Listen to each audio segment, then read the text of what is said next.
After the events of the most recent chapter of One Piece, it occurred to me that despite it being the first ancient weapon that was introduced in the series, we don't know that much about Pluton. A lot of the information we have actually comes from pretty unreliable sources.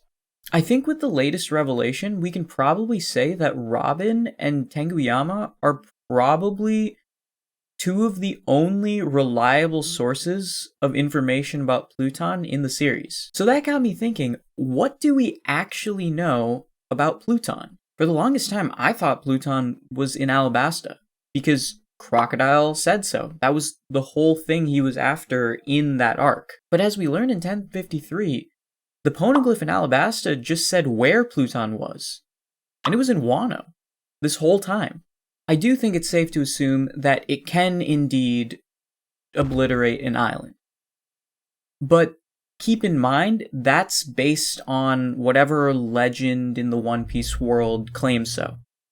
And while the destructive power might be a fact, it doesn't actually tell us much about what it does. Because with Poseidon, it's the ability to control the Sea Kings.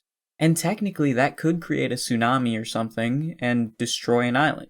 So it does have a lot of destructive power. But knowing that beforehand without the context of what the weapon actually is doesn't actually tell us that much. And then there's the case with the blueprints. CP9 insisted on the blueprints allowing you to actually build the weapon. But there is a panel in Ennie's lobby where Frankie tells us that these blueprints actually allow you to build something to counter Pluton. And while that could just be another Pluton, it's totally possible that it's just something that can stop it in case it gets to the wrong hands. For example, let's just say, complete hypothetical headcanon, say that Momo is actually Pluton, and the ability to control Zunisha and maybe those giant shadowy figures that we saw at the end of Thriller Bark is the island-destroying power that Crocodile and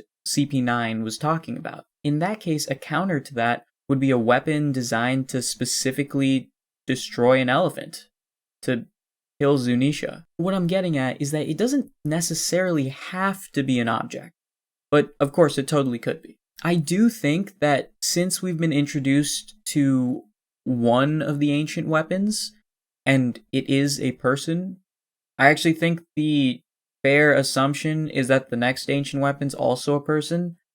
I think it being an object might actually be a twist in that case. But regardless of that, I'm pretty sure that's all we actually know about Pluton. If you found this video helpful, share it with a friend. And feel free to subscribe. Thanks for watching. See you later.